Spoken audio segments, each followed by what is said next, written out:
새벽 5시 민서는 치매를 앓고 있는 시아버지 김철수에게 혈압약을 건네며 하루를 시작했습니다. 누구지? 민서야? 고맙다, 고마워. 시아버지의 흐릿한 목소리가 조용한 새벽 공기를 가득 채웠죠. 6년째 반복되는 이 일상은 이미 민서의 몸에 완전히 밴 상태였습니다. 32세 초등학교 교사인 민서에게 시아버지 돌봄은 선택이 아닌 의무가 되었어요. 6년 전 시어머니가 갑작스럽게 세상을 떠나신 후 홀로 남은 시아버지를 모시기로 했을 때만 해도 이렇게 힘들 줄은 몰랐습니다. 당시 남편 현우는 당연한 일이라며 쉽게 동의했지만 실제 돌봄은 모두 민서의 몫이 되었죠.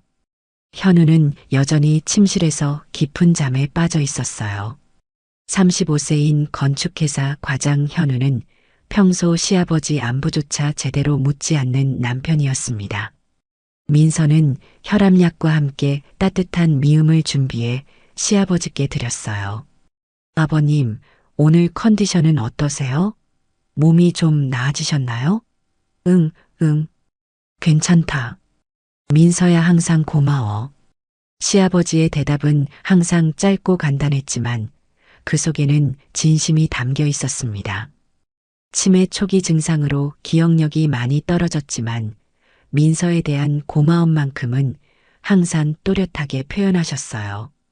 민서가 아침 준비를 하고 있는데 현우의 침실에서 핸드폰 알림음이 계속 울렸습니다. 딸랑딸랑, 딸랑딸랑.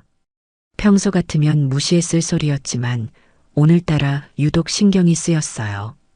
혹시 급한 회사 일이라도 있나 싶어 민서는 조심스럽게 침실 문을 열었습니다. 현우는 여전히 잠들어 있었고 침대 옆 탁자 위에 놓인 핸드폰 화면이 계속 깜빡이고 있었어요. 화면에는 지혜라는 이름과 함께 메시지가 여러 개 와 있었습니다. 어제 정말 좋았어요. 언제 또 만날까요? 하트 이모티콘까지 붙은 메시지를 본 민서의 손이 잠시 떨렸어요. 지혜라는 이름은 현우가 언급한 적이 없는 여자 이름이었습니다. 회사 동료치고는 너무 친밀한 문체였고 어제 정말 좋았다는 표현도 묘하게 거슬렸어요. 민서는 재빨리 핸드폰에서 손을 떼고 침실을 나왔습니다.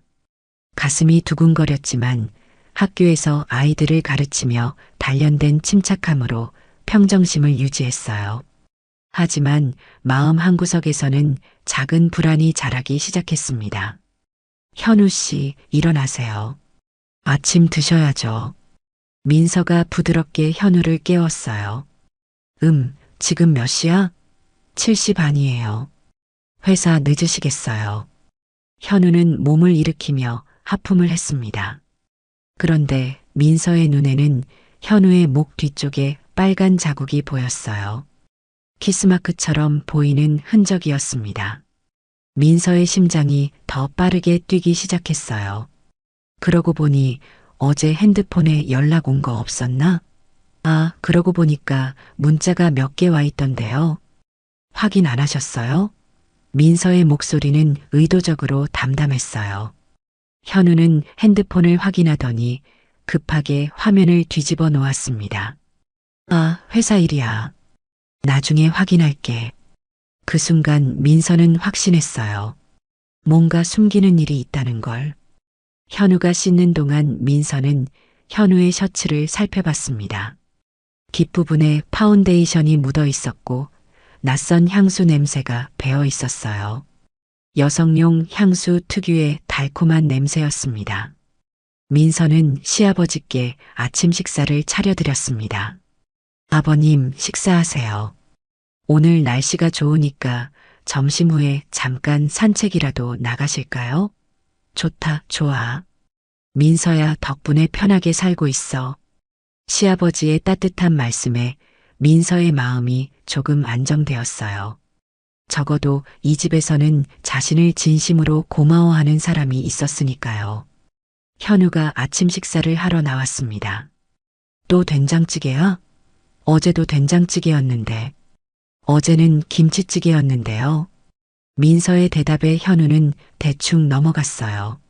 아, 그래. 뭐 어쨌든 된장찌개면 된장찌개지. 그러면서 스마트폰을 꺼내 뉴스를 보기 시작했습니다. 민서는 현우가 카카오톡 알림을 끄기 위해 급하게 설정을 만지는 모습을 놓치지 않았어요. 식사 내내 한마디 대화도 없었습니다. 현우 씨, 오늘 몇 시에 들어오세요? 글쎄, 오늘 중요한 회의가 있어서 늦을 것 같아. 저녁은 알아서 드셔. 알겠어요. 회의가 그렇게 늦은 시간까지 있나요? 민서가 조심스럽게 물었지만 현우는 이미 출근 준비에만 집중하고 있었어요. 현우는 급히 출근 준비를 마치고 집을 나섰습니다. 민서는 그런 현우의 뒷모습을 바라보며 이상한 기분을 느꼈어요. 예전에도 바쁘긴 했지만 최근 들어 집에 있는 시간이 현저히 줄어들었습니다. 야근이나 회식이라는 핑계로 늦게 들어오는 날이 부쩍 늘었어요. 민서는 시아버지와 함께 아침을 보내며 마음을 다잡았습니다. 혹시 자신이 예민하게 반응하는 건 아닐까 싶었어요. 6년 동안 시아버지 돌봄에만 집중하다 보니 남편에게 소홀했을 수도 있다는 생각이 들었습니다. 하지만 지혜라는 이름과 그 메시지 내용, 그리고 목에 난 자국은 계속 머릿속을 맴돌았어요. 어제 정말 좋았다는 표현이 도대체 무슨 의미인지, 왜 현우가 그렇게 급하게 핸드폰을 감췄는지 궁금했습니다. 민서는 학교 출근 준비를 하면서 결심했어요. 앞으로 현우의 행동을 좀 더 주의 깊게 살펴보기로 했습니다. 6년간 시아버지를 돌보며 단련된 관찰력과 인내심이면 충분히 진실을 알아낼 수 있을 거라고 생각했어요. 그날 오후 학교에서 돌아온 민서는 현우의 서재를 살펴봤습니다. 책상 서랍 안에서 영수증 하나를 발견했어요. 고급 레스토랑에서 2인분 코스 요리를 주문한 영수증이었습니다. 날짜는 바로 어제였고 금액은 20만 원이 넘었어요. 현우가 회사 회식이라고 했지만 이런 비싼 레스토랑에서 둘이서만 식사한 것이 분명했습니다. 민서야, 너 요즘 뭔가 이상하지 않아? 절친 소연이 민선의 집에 놀러와서 직설적으로 물었습니다. 33세 간호사인 소연은 병원에서 다양한 사람들을 만나며 예리한 직감을 키워온 친구였어요. 무슨 말이야? 별로 이상할 게 없는데. 민서는 애써 태연한 척했지만 소연의 눈을 속일 수는 없었습니다. 아니야, 분명히 뭔가 있어. 표정도 예전 같지 않고 현우 얘기할 때도 어색해. 무슨 일 있었지? 소연의 추궁에 민서는 결국 며칠 전 발견한 지혜라는 여자의 메시지 이야기를 털어놓았어요. 그리고 현우의 달라진 행동들도 함께 말했습니다. 요즘 현우가 야근이나 출장이 너무 잦아진 것 같아. 예전에는 이렇지 않았거든. 그리고 어제 목에 이상한 자국도 있었어. 소연의 표정이 심각해졌어요. 야, 그거 완전 수상한데? 나는 병원에서 이런 케이스 너무 많이 봤어. 남편이 갑자기 바빠진다면서 집에 안 들어오고 핸드폰 감추고 이러면 10중 8구 뭔가 있는 거야. 특히 목에 자국까지 있었다면 더욱 확실해. 설마 그럴까? 현우가 그런 사람은 아닌 것 같은데. 민서는 여전히 믿고 싶지 않았어요. 6년 동안 함께 시아버지를 돌보며 살아온 남편이 그럴 리 없다고 생각했습니다. 민서야, 너무 순진하게 생각하지 마. 사람은 변할 수 있어. 특히 요즘 같은 상황에서는 더욱 그래. 소연이 진지하게 조언했어요. 무슨 상황이라는 거야? 생각해봐. 너는 지금까지 시아버지 돌봄에만 매달려 있잖아. 현우 입장에서는 아내가 자기보다 시아버지를 더 신경 쓰는 것처럼 느낄 수도 있어. 게다가 요즘 젊은 여자들이 얼마나 적극적인지 알아? 소연의 말에 민서는 가슴이 찔렸어요.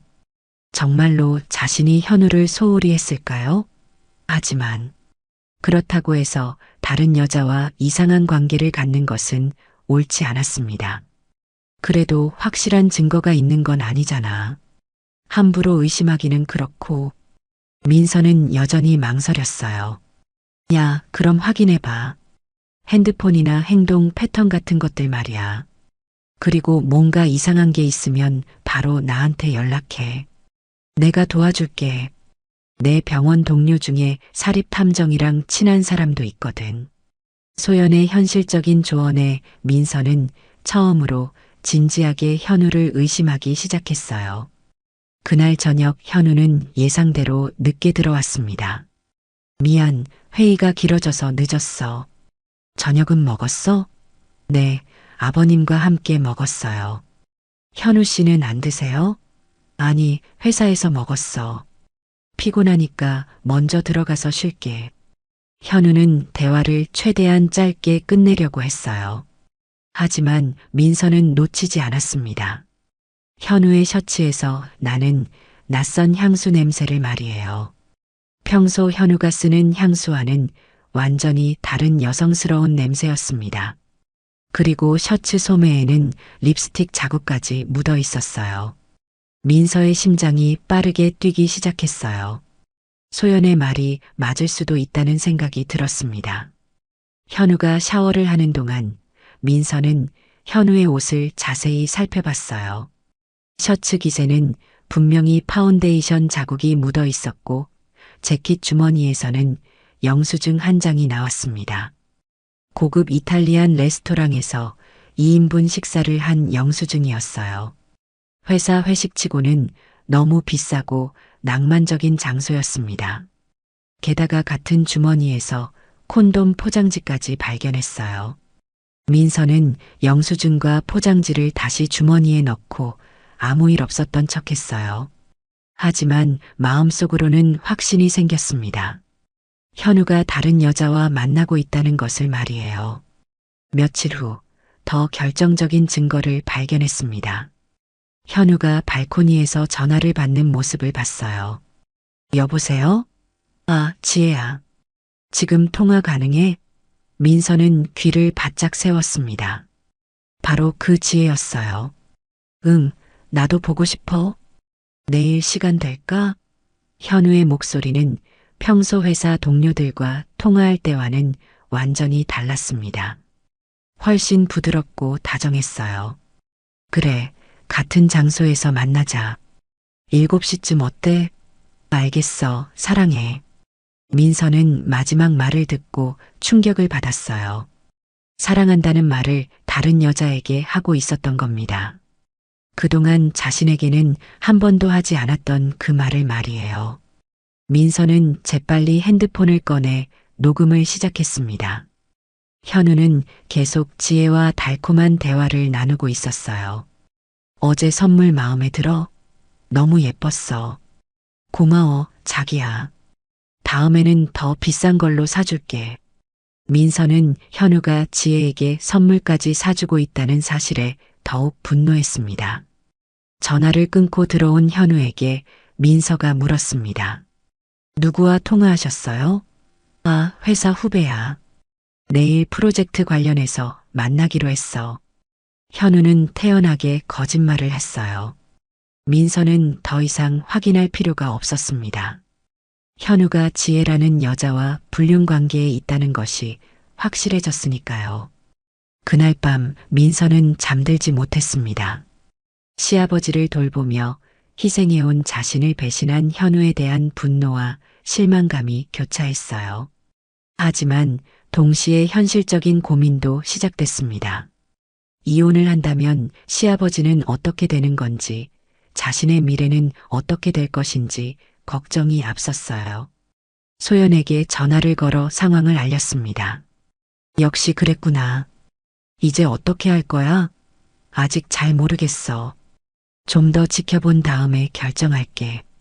민서는 성급하게 행동하지 않기로 했어요. 더 확실한 증거를 모은 다음에 대처하는 것이 좋겠다고 판단했습니다.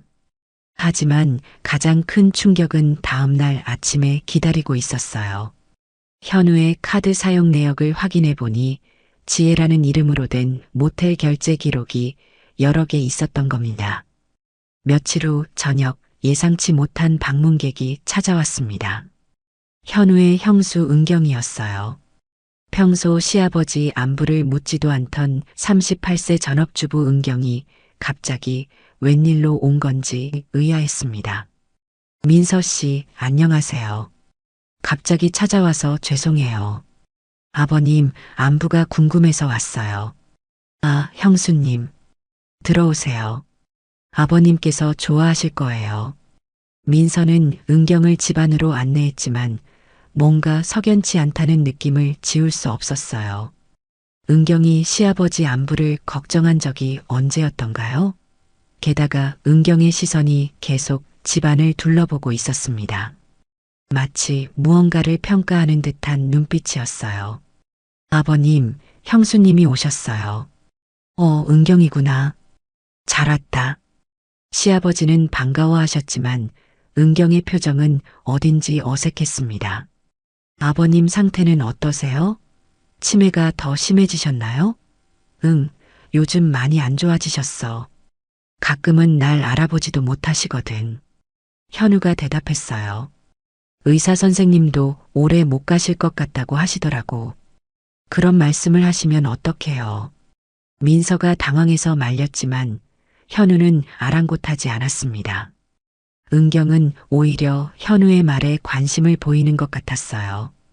그럼 아버님께 차라도 한 잔 드리고 올게요. 민서가 부엌으로 가려는데 은경이 말했어요. 민서 씨, 괜찮아요. 아버님과 현우하고 조금 이야기할 게 있어서요. 가족끼리 할 이야기가 있다는 뜻이었어요.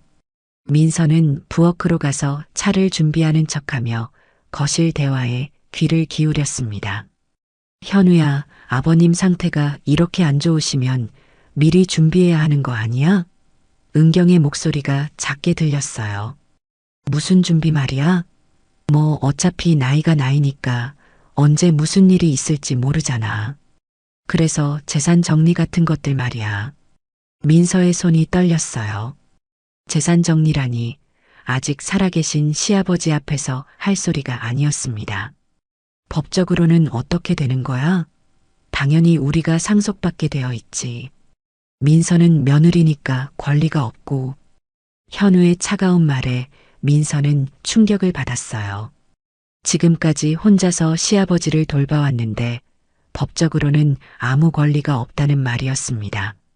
재빨리 핸드폰을 꺼내 녹음을 시작했어요. 그럼 아파트랑 예금 모두 우리가 받는 거네? 맞아.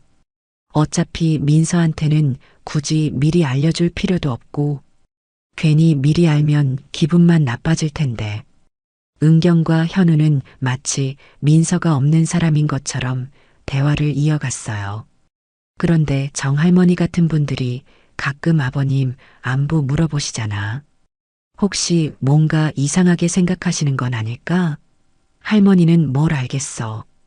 그냥 우리끼리 조용히 처리하면 돼. 현우의 말에 은경이 고개를 끄덕였어요. 보험은 어떻게 되어 있지? 수익자가 누구로 되어 있어? 그거야 당연히 나로 되어 있지. 내가 아들이니까. 그런데 은경은 여기서 멈추지 않았어요. 더 충격적인 말을 했습니다. 그런데 현우야, 혹시 아버님이 너무 오래 사시면 어떡하지? 병원비도 만만치 않고 민서도 언제까지 돌볼 수 있을지 모르잖아. 뭔 소리야? 그런 말하는 거 아니야. 하지만 현우의 목소리에는 별다른 분노가 없었어요. 오히려 은경의 말에 공감하는 것 같았습니다. 아니야, 나도 그런 뜻은 아니고. 그냥 현실적으로 생각해 보자는 거야. 아버님도 고생하고 계시잖아. 민서는 더 이상 들을 수 없었어요. 그동안 자신이 희생한 모든 것들이 아무것도 아니라는 듯이 이야기하는 현우와 은경을 보며 분노가 치밀었습니다. 하지만 표면적으로는 아무것도 모르는 척 연기해야 했어요. 차 준비됐어요. 민서가 차를 들고 거실로 나오자 현우와 은경은 재빨리 화제를 바꿨습니다. 아, 고마워요. 민서 씨 정말 고생이 많으시네요. 은경이 어색하게 웃으며 말했어요. 당연한 일이에요. 가족이니까요. 민서의 대답에 은경과 현우는 서로 눈짓을 주고받았습니다. 그래도 6년이면 정말 오래 하신 거잖아요. 언제까지 이렇게 해야 할지 모르겠네요. 은경의 말에는 다른 의미가 담겨 있는 것 같았어요. 마치 빨리 끝났으면 좋겠다는 뜻처럼 들렸습니다. 민서는 그냥 미소만 지었어요. 하지만 마음속으로는 이들의 진짜 속내를 완전히 파악했습니다. 은경이 돌아간 후 민서는 녹음된 파일을 다시 들어봤어요.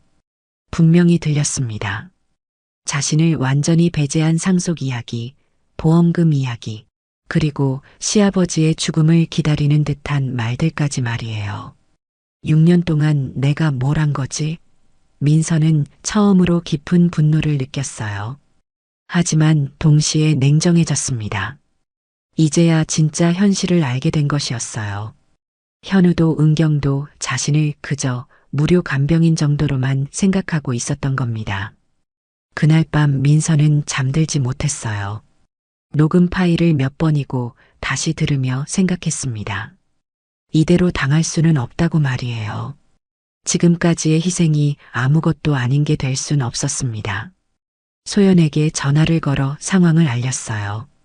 야, 진짜 말도 안 되는 놈들이네. 그럼 이제 어떻게 할 거야?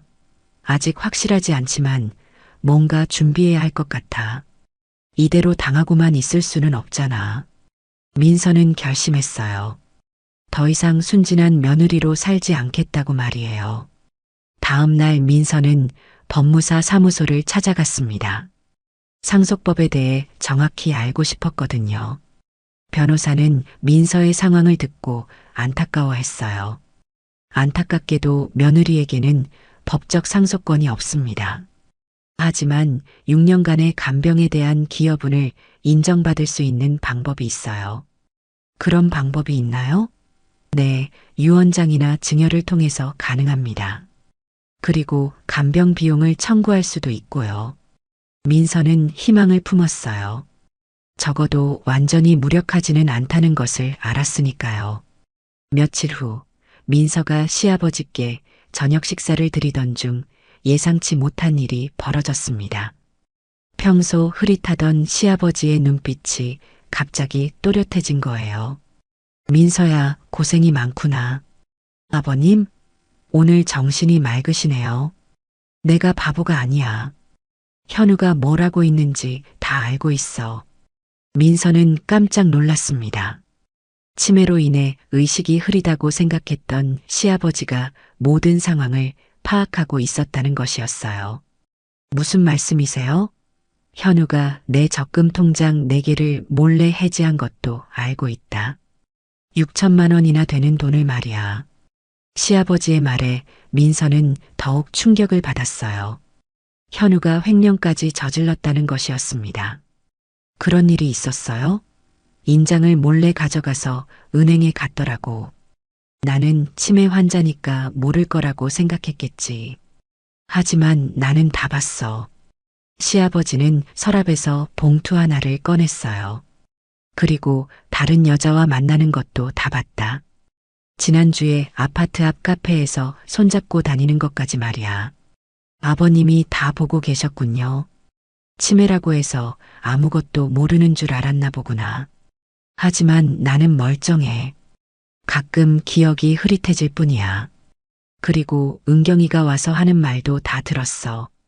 내가 언제 죽을지 계산하고 있더라고. 시아버지는 봉투 안에서 서류들을 꺼냈습니다. 이미 공증사무소에 다녀왔다. 김 공증인이 집까지 와서 도와줬어. 정 할머니도 증인으로 서주셨고. 공증사무소에요? 무슨 일을 하신 건가요? 모든 준비를 마쳤다. 너만 믿을 수 있어, 민서야. 시아버지의 말에 민서는 가슴이 뭉클했어요. 그동안 자신을 돌봐준 것에 대한 고마움을 이렇게 표현해 주시다니 예상도 못했습니다. 아버님, 무슨 준비를 하신 거예요? 내 모든 재산을 너에게 증여하기로 했다. 집도 예금도 모든 것을 말이야. 민서는 믿을 수 없었어요. 시아버지가 그런 결정을 내리셨다는 것이 말이에요. 그런데 현우는 어떻게 하세요? 현우에게는 법적 유류분 15%만 남겼다. 그것도 횡령한 돈을 고려하면 사실상 없는 거나 마찬가지야. 시아버지의 단호한 목소리에 민서는 눈물이 났어요. 자신의 희생을 이렇게 인정해 주시다니 감격스러웠습니다. 그런데 이게 법적으로 문제 없나요? 물론이지. 김공증인이 모든 법적 절차를 완료했어. 그리고 정신감정도 받았다. 내가 온전한 정신으로 내린 결정이라는 증거도 남겼고, 시아버지는 또 다른 서류를 꺼냈습니다. 그리고 이것도 준비했다. 만약 현우가 이의를 제기하면 너를 양녀로 입적시키는 서류야. 그럼 법적으로 너는 내 친딸과 같은 지위가 되는 거다. 아버님, 이렇게까지 하실 필요는 없어요. 민서야, 그동안 누가 나를 진짜 가족처럼 돌봐줬는지 나는 다 기억하고 있어. 현우는 한 번도 내 약을 챙겨준 적이 없고 은경이는 1년에 한두 번 얼굴 비추는 게 전부였어. 시아버지의 말에 민서는 더 이상 참을 수 없어서 울음을 터뜨렸어요.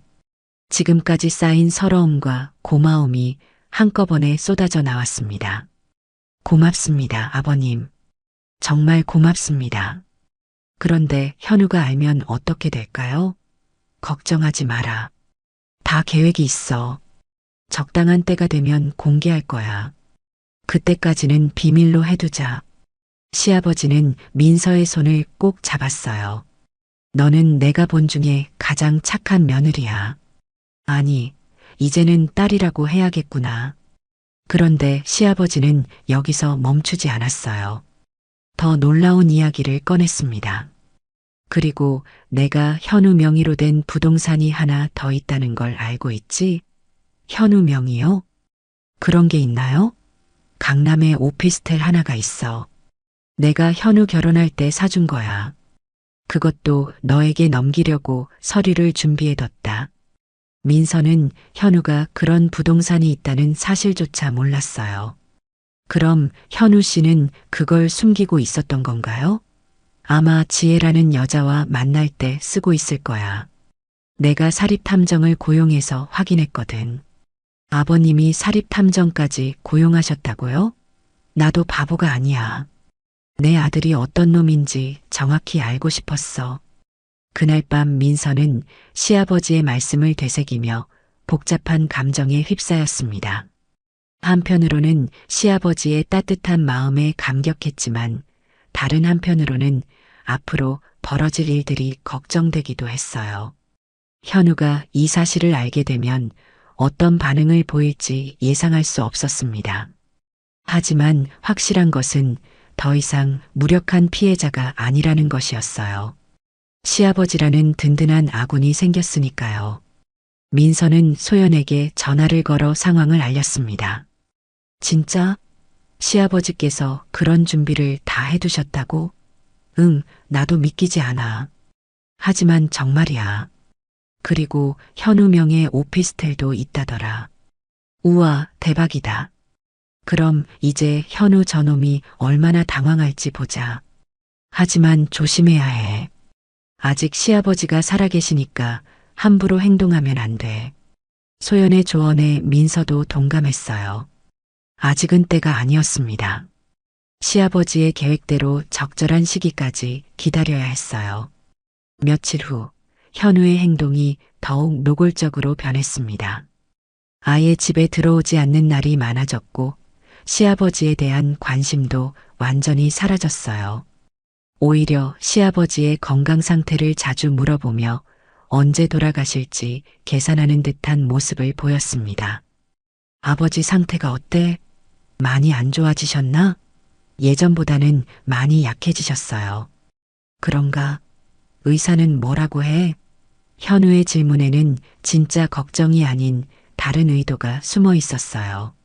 민서는 이제 현우의 속내를 완전히 꿰뚫어 보고 있었습니다.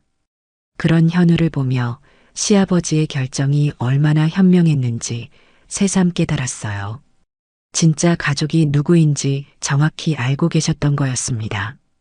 그리고 민서는 사립탐정의 조사 결과를 시아버지로부터 전해 들었어요.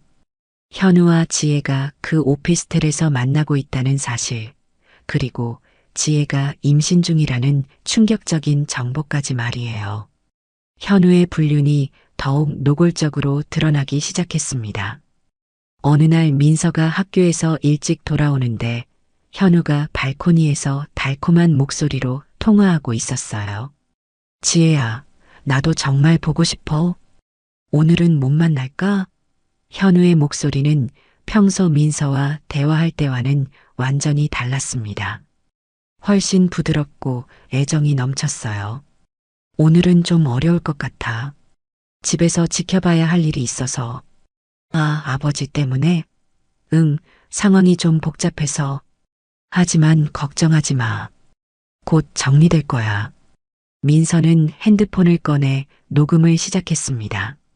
현우의 말에서 시아버지를 마치 짐처럼 여기는 태도가 그대로 드러났어요. 그럼 언제쯤 우리가 당당하게 만날 수 있을까? 아버지가 돌아가시면 바로 이혼하고 우리 결혼하자. 정말이야? 언제쯤 될 것 같아? 의사가 얼마 안 남았다고 했으니까 조금만 더 기다려. 민서는 현우가 시아버지의 죽음을 기다리고 있다는 충격적인 사실에 분노가 치밀었어요. 그동안 자신이 돌봐온 시아버지를 현우는 그저 장애물로만 생각하고 있었던 겁니다. 알겠어. 그런데 현우야, 내가 말할 게 있어. 뭔데? 나 임신했어. 전화기 너머로 현우가 놀라는 소리가 들렸어요. 뭐라고?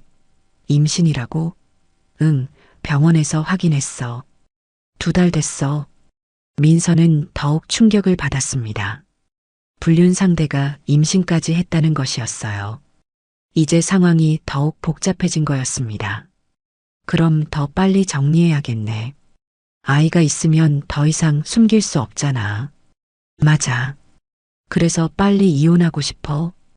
언제까지 이렇게 숨어서 만날 수는 없잖아. 그런데 현우는 여기서 더 충격적인 말을 했어요. 그리고 아버지 재산도 곧 정리될 거야. 아파트랑 예금 합쳐서 5억은 좋게 될 거야. 정말? 그럼 우리가 다 받는 거야? 당연하지. 민서는 법적으로 아무 권리가 없으니까. 6년 동안 돌봐준 게 전부지. 현우는 아직도 자신이 모든 재산을 상속받을 거라고 확신하고 있었어요. 시아버지가 이미 모든 걸 민서에게 증여했다는 사실은 꿈에도 모르고 있었습니다. 며칠 후 현우가 급하게 나간 사이에 젊은 여자가 집 앞에 나타났습니다. 바로 지혜였어요. 28세 정도로 보이는 인테리어 디자이너답게 세련된 옷차림을 하고 있었습니다. 혹시 현우 씨 계세요? 남편을 찾으시는군요. 그런데 왜 유부남을 찾으시는 건가요? 민서의 직설적인 질문에 지혜는 당황했어요. 그게 아니라 회사 일로. 회사 일로 집까지 찾아오시나요? 그리고 임신하신 몸으로? 지혜의 얼굴이 하얗게 질렸습니다. 민서가 자신의 임신 사실까지 알고 있다는 것에 놀란 거였어요. 어떻게 그걸? 다 알고 있어요. 현우가 뭘 하고 있는지 말이에요. 그리고 강남 오피스텔에서 만나는 것도 알고 있고요. 지혜는 더욱 당황했어요. 민서가 어디까지 알고 있는지 예상할 수 없었거든요. 지혜는 더 이상 변명할 수 없었어요. 민서의 차분하지만 날카로운 눈빛에 위축된 채로 급히 자리를 떴습니다. 그날 밤 현우는 지혜로부터 민서와의 만남에 대해 들었나 봅니다. 급하게 지혜에게 전화를 걸었어요. 민서가 뭐라고 했어? 다 알고 있다고 하더라. 임신한 것도 알고 있고 오피스텔도 알고 있어. 어떻게 된 거야? 현우의 당황한 목소리가 들렸어요. 나도 모르겠어. 분명히 우리가 조심했는데. 이제 어떻게 해? 현우야, 더 이상 미룰 수 없을 것 같아. 빨리 결정해줘. 알겠어. 내일 민서한테 이혼 얘기 꺼낼게. 정말? 응, 더 이상 숨길 수도 없고 아이도 있으니까. 민서는 현우가 내일 이혼을 제안할 거라는 사실을 미리 알게 되었어요.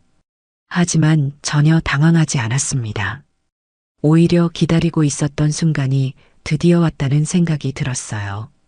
시아버지께 상황을 말씀드렸습니다. 아버님, 현우가 내일 저한테 이혼하자고 할 것 같아요. 그런가? 그럼 드디어 때가 온 거구나. 어떻게 대답하시겠어요? 물론 좋다고 해야지. 6년 동안 기다린 자유잖아. 시아버지의 말에 민서는 웃음이 나왔어요. 정말로 모든 준비가 끝나가고 있었습니다. 그런데 아버님, 현우가 놀랄까요? 놀라는 정도가 아니라 기절초풍할 거야. 자기가 얼마나 큰 실수를 했는지 깨닫게 될 테니까. 그런데 시아버지는 더 놀라운 계획을 말씀해 주셨어요. 내일 현우가 이혼 얘기를 꺼내면 바로 그때 모든 걸 공개하자. 유언장도, 증여 서류도, 사립탐정 조사 결과도 말이야. 아버님, 그럼 너무 갑작스럽지 않을까요? 갑작스러운 게 좋아. 현우가 정신을 차릴 틈을 주면 안 되거든. 그날 밤 민서는 처음으로 편안한 잠을 잤어요. 내일이면 모든 것이 시작될 거라는 기대감 때문이었습니다. 하지만 현우는 지혜와 통화를 하며 밤늦게까지 이혼 후 계획을 세우고 있었어요. 그는 아직도 자신이 시아버지의 모든 재산을 상속받을 거라고 확신하고 있었습니다. 다음 날 아침 현우는 평소보다 일찍 일어나서 민서와 이야기할 기회를 만들려고 했습니다. 민서야, 우리 진지한 얘기 좀 하자. 무슨 이야기요? 민서는 이미 무슨 말을 할지 알고 있었지만 태연하게 물었어요. 우리 결혼 생활 말이야. 솔직히 말해서 그동안 너는 아버지 돌보느라 바빴고 나는 회사 일로 바빴고 서로에게 소홀했던 것 같아. 현우의 말에 민서는 속으로 비웃었어요. 자신의 불륜을 정당화하려는 말이라는 걸 알았거든요. 그래서 어떻게 하자는 건가요? 이혼하자. 서로에게 더 이상 의미가 없는 것 같아. 민서는 예상했던 말이었지만 현우가 이렇게 대놓고 말할 줄은 몰랐어요. 6년을 함께 산 부부가 이렇게 쉽게 이혼을 말하다니 어이없었습니다. 좋아요. 저도 그렇게 생각했어요. 현우는 민서가 이렇게 쉽게 동의할 줄 몰랐어요. 분명히 울면서 매달리거나 최소한 놀랄 거라고 생각했거든요. 그래. 그럼 재산 분할은 어떻게 할까? 현우는 조심스럽게 본론을 꺼냈어요. 이 아파트는 아버님 명의니까 제가 가져갈 게 없을 것 같은데요. 아, 그래. 그럼 너는 위자료 정도만 받으면 되겠네. 현우는 안도의 표정을 지었어요. 민서가 재산에 대해 별다른 욕심을 보이지 않으니까요. 하지만 민서는 이미 다른 계획이 있었어요. 그런데 현우 씨, 혹시 이혼하시는 이유가 따로 있나요? 뭔 말이야? 지혜 씨 때문 아닌가요? 현우의 얼굴이 하얗게 질렸어요. 민서가 지혜의 존재를 알고 있다는 것에 당황한 거였어요. 그게 뭔 소리야? 지혜가 누군데? 28세 인테리어 디자이너고 현재 임신 2달 차인 여자요. 그리고 현우 씨와 강남 오피스텔에서 만나고 있는 여자요. 현우는 더 이상 변명할 수 없었어요. 민서가 모든 걸 알고 있다는 것이 분명했거든요. 언제부터 알았어? 꽤 오래전부터요. 그런데 현우 씨, 한 가지 더 알려드릴 게 있어요. 뭔데? 그때 시아버지가 거실로 나오셨어요. 평소보다 훨씬 또렷한 모습이었습니다. 현우야, 내가 내 돈을 몰래 빼먹은 것도 다 알고 있다. 아버지, 6천만 원이나 되는 돈을 함부로 가져다 쓰고, 그리고 지혜라는 여자와 바람 피우는 것도 다 다 알고 있어. 현우는 완전히 당황했어요.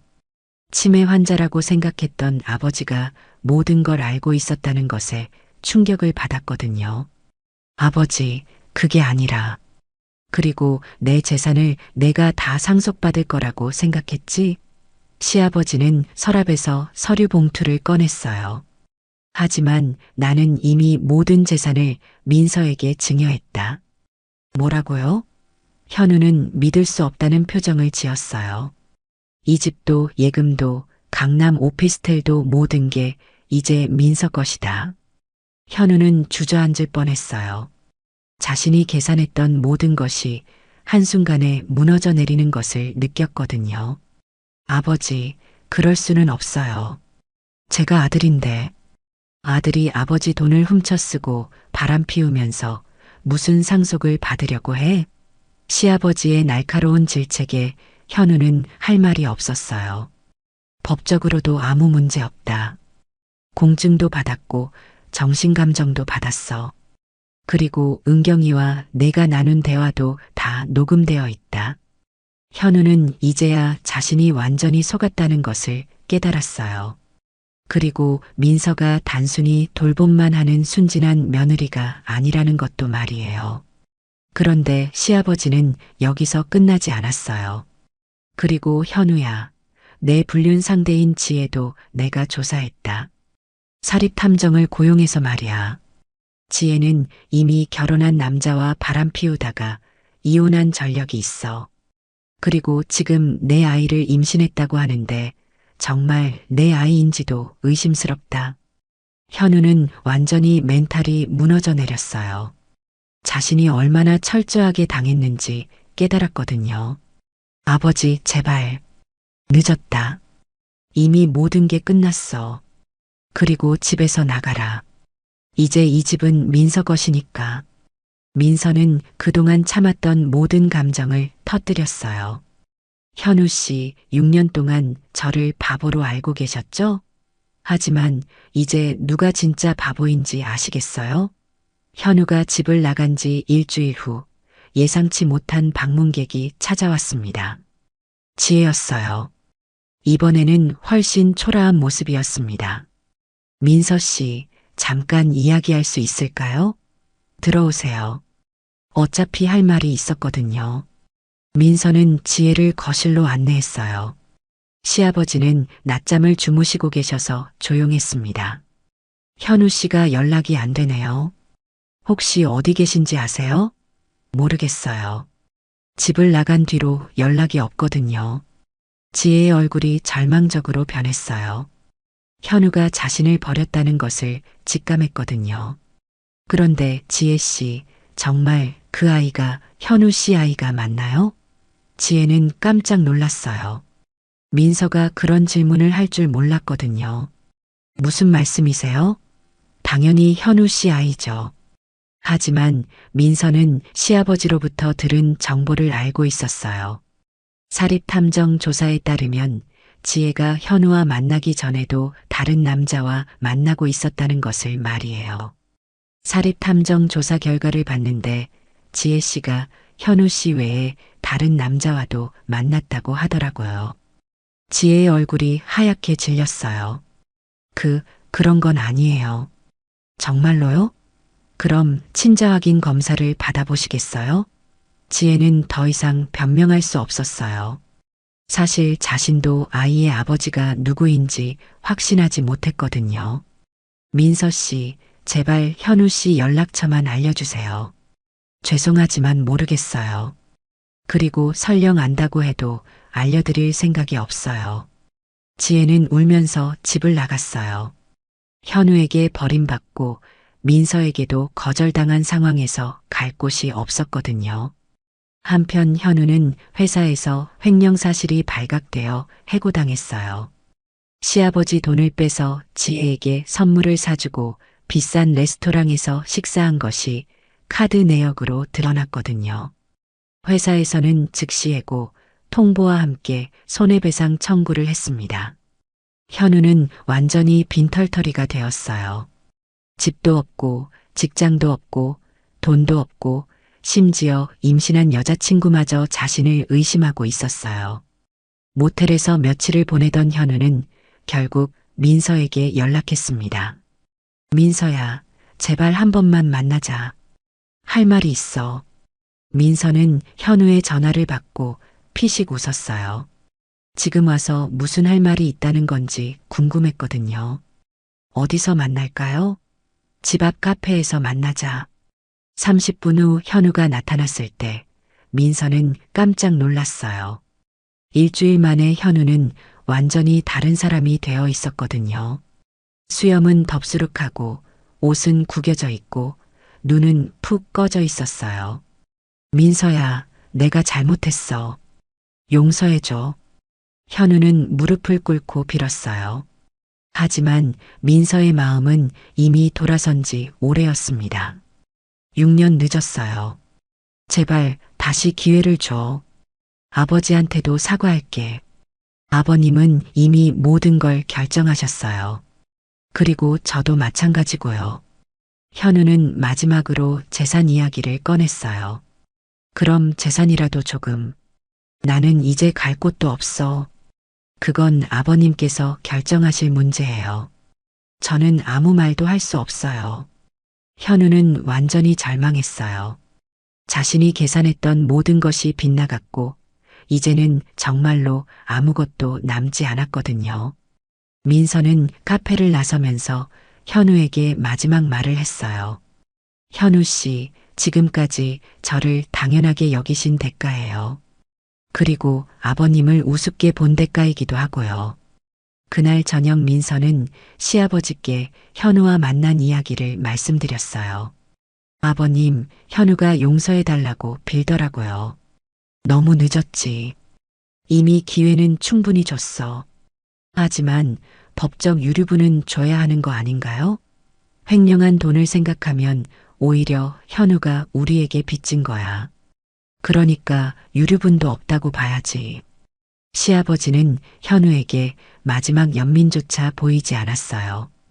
6년 동안 쌓인 실망과 분노가 그만큼 컸던 거죠. 며칠 후 지혜도 다시 찾아왔어요. 이번에는 울면서 무릎을 꿇었습니다. 민서 씨, 제발 도와주세요. 갈 곳이 없어요. 그건 현우 씨와 상의하세요. 하지만 현우 씨도 연락이 안 되고 돈도 없다고 하고 그럼 친자 확인부터 받으세요. 정말 현우 씨 아이가 맞는지 확인한 다음에 이야기해요. 지혜는 결국 친자 확인을 받을 수밖에 없었어요. 하지만 결과는 예상대로였습니다. 현우의 아이가 아니었던 거예요. 결과를 확인한 지혜는 완전히 무너져 내렸어요. 마지막 희망마저 사라진 거였거든요.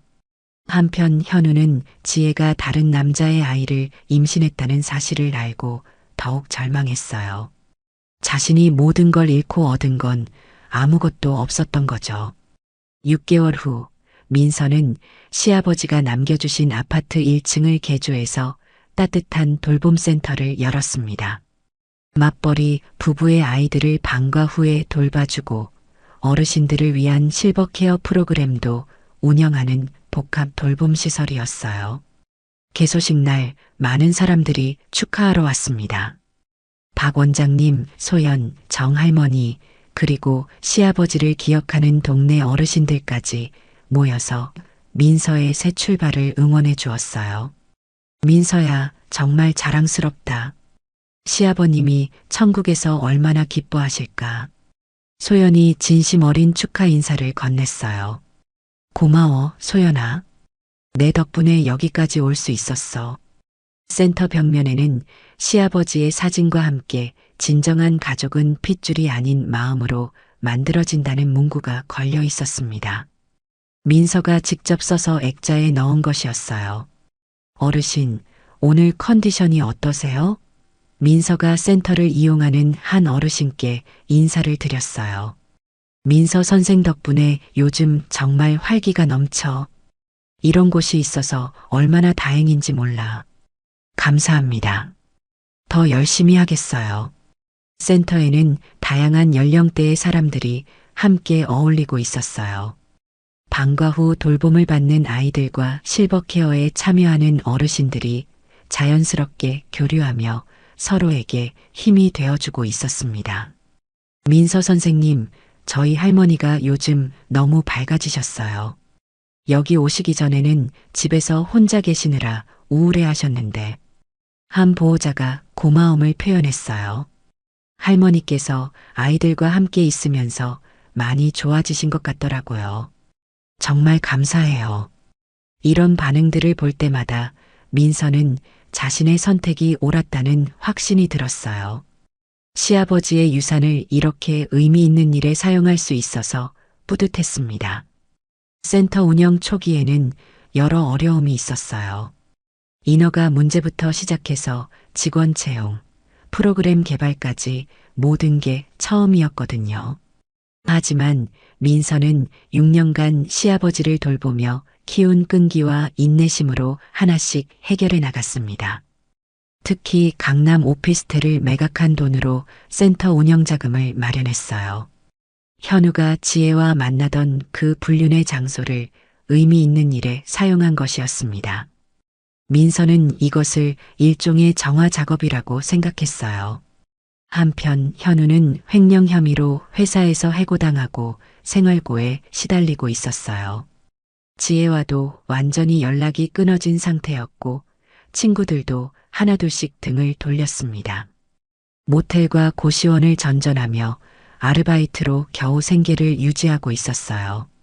가끔 민서에게 연락해서 용서를 빌었지만 민서는 더 이상 현우에게 관심이 없었습니다. 현우 씨의 선택이었잖아요. 이제 책임지세요. 민서의 차가운 대답에 현우는 할 말이 없었어요. 정말로 모든 게 자신의 잘못이었으니까요. 지혜는 결국 고향으로 내려가서 혼자 아이를 낳았어요. 친자 확인 결과 아이의 아버지는 현우가 아니라 지혜가 이전에 만나던 다른 남자였습니다. 그 남자는 이미 결혼한 상태였고 지혜와 아이에 대한 책임을 지지 않으려 했어요. 지혜는 홀로 아이를 키우며 힘든 생활을 하고 있었습니다. 센터 운영 6개월 만에 이용자들이 급속히 늘어났어요. 입소문이 나면서 다른 지역에서도 견학을 오는 사람들이 생겼습니다. 지자체에서도 우수 사례로 선정해서 지원을 확대하겠다고 약속했어요. 민서 선생님의 센터가 정말 화제네요. 신문에도 나고 방송에서도 인터뷰 요청이 온다면서요? 소연이 신문 기사를 보여주며 말했어요. 맞아. 근데 이런 관심이 부담스럽기도 해. 그냥 묵묵히 일하고 싶은데. 하지만 이런 모델이 더 많이 확산되어야 하는 거 아니야? 혼자 어르신 돌보느라 고생하는 며느리들이 얼마나 많은데. 소연의 말에 민서도 동감했어요. 자신과 같은 상황에 있는 사람들에게 희망을 주고 싶었거든요. 어느 날 센터에 예상치 못한 방문객이 찾아왔어요. 현우의 형수 은경이었습니다. 민서 씨, 안녕하세요. 은경의 얼굴은 예전처럼 거만하지 않았어요. 오히려 어딘지 위축되어 보였습니다. 안녕하세요, 형수님. 웬일이세요? 그게 현우 일로 부탁이 있어서 왔어요. 민서는 은경이 무슨 말을 하려는지 대충 짐작했어요. 현우가 너무 힘들어해서요. 혹시 조금이라도 도와줄 수 있을까요? 형수님께서 도와주시면 되잖아요.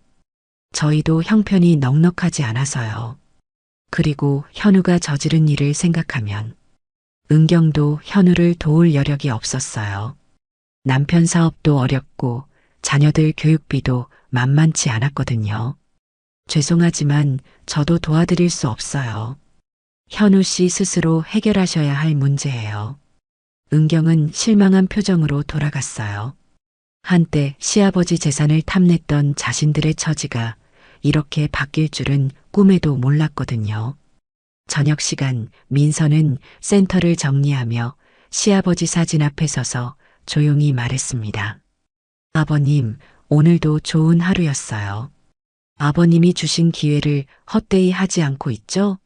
센터에는 아이들의 웃음소리와 어르신들의 대화 소리가 따뜻하게 어우러지고 있었어요. 민서는 이것이 시아버지가 꿈꾸셨던 진짜 가족의 모습이라고 생각했습니다. 혈연으로 연결된 가족보다 마음으로 연결된 가족이 훨씬 소중하다는 것을 깨달았거든요. 시아버지의 사진을 바라보며 민서는 다시 한번 다짐했어요. 앞으로도 이런 따뜻한 공간을 만들어 나가겠다고, 정말 도움이 필요한 사람들에게 힘이 되어주겠다고 말이에요. 6년간의 희생이 이런 방식으로 보상받는다면 그것으로 충분했습니다. 오늘 이야기가 좋으셨다면 구독과 댓글, 알람 설정 잊지 마시고, 소중한 댓글 하나가 정말 큰 힘이 됩니다. 시청해 주셔서 진심으로 감사드립니다.